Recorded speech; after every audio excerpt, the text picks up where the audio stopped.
and I know you're heading up a program, Top of the Hill. Can you give us a little Sure. background about that? Yeah, we're excited about the program. It's an effort to kind of recognize alums of Hopkinton High School who have gone on to do wonderful things after their high school career. So, for example, people who have gone into any industry.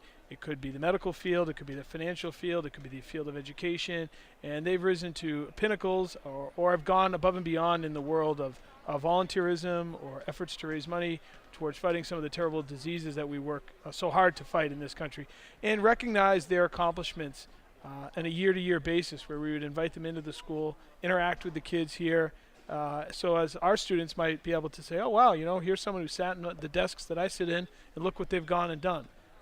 And I know already we've started submitting the applications out and asking for nominations, and we have already 25 nominees that range from graduates in the early 1930s all the way into the early 2000s. And some pretty impressive accomplishments. So we're really excited about highlighting what folks have done after Hopkinton High School.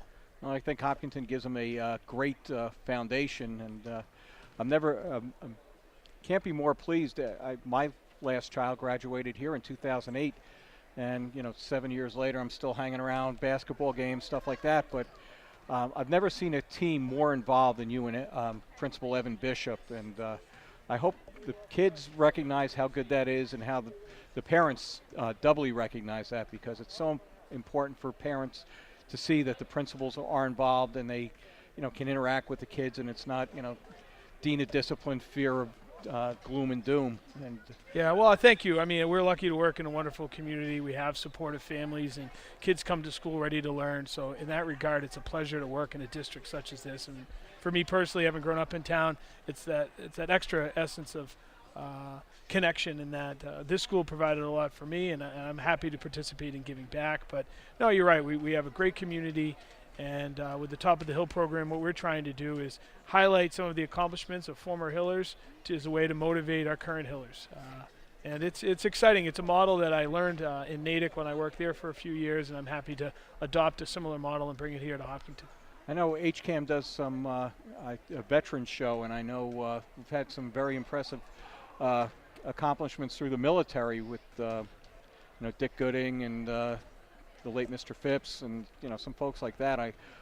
If they haven't been nominated, should be nominated as part of this. Absolutely. We're excited to see that, and we'll tweet out and share out some. HCAM has a nice video that summarizes the program and has the nomination form online. I'll make that available through our social media outlets later on this afternoon. But yeah, that's the thing. I mean, we're proud of this school. We're proud of this town. People put a lot of work and effort into the education of the young men and women here in the community, and it's a nice way to highlight things they've done after. It also builds our alumni network. So for like your son and his siblings, if they want to stay connected with the school, they'll learn, hey, here's another way we can get back. And I know personally, my experiences watching alums come back at Natick, it was a real treat for them to talk about their story, where they'd gone, and things they learned at Natick High.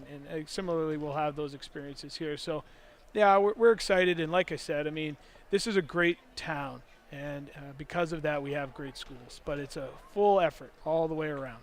And what are some of the criteria for nominating someone? Sure. So the first is that you'll have to have been 10 years out, as we'd like for someone to have had, at least a decade's worth of experience in a particular field.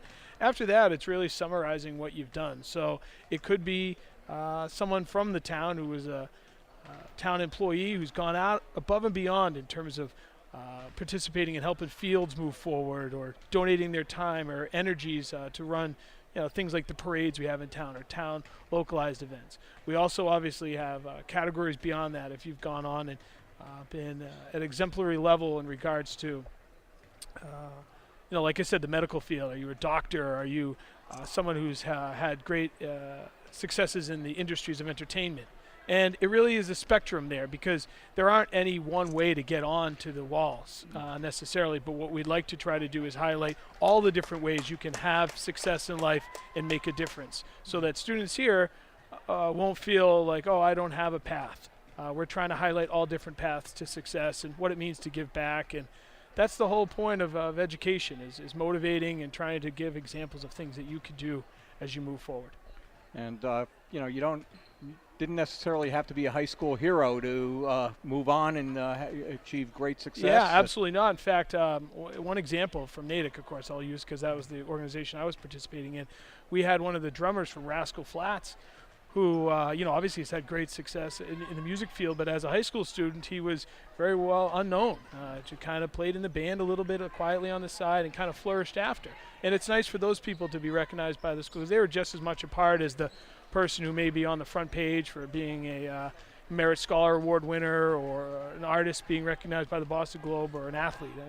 We have hundreds and hundreds of students graduate every year, and most of them go on to do pretty special things. It'd be nice to highlight a few of those. Yep, some great schools that kids get accepted into, and it just shows them that there is a career path. And luckily, we come from a town that's pretty prosperous, and a lot of doors are open, and I hope some of the guys and girls realize how lucky they are to come through a system like Hopkinton. And yeah.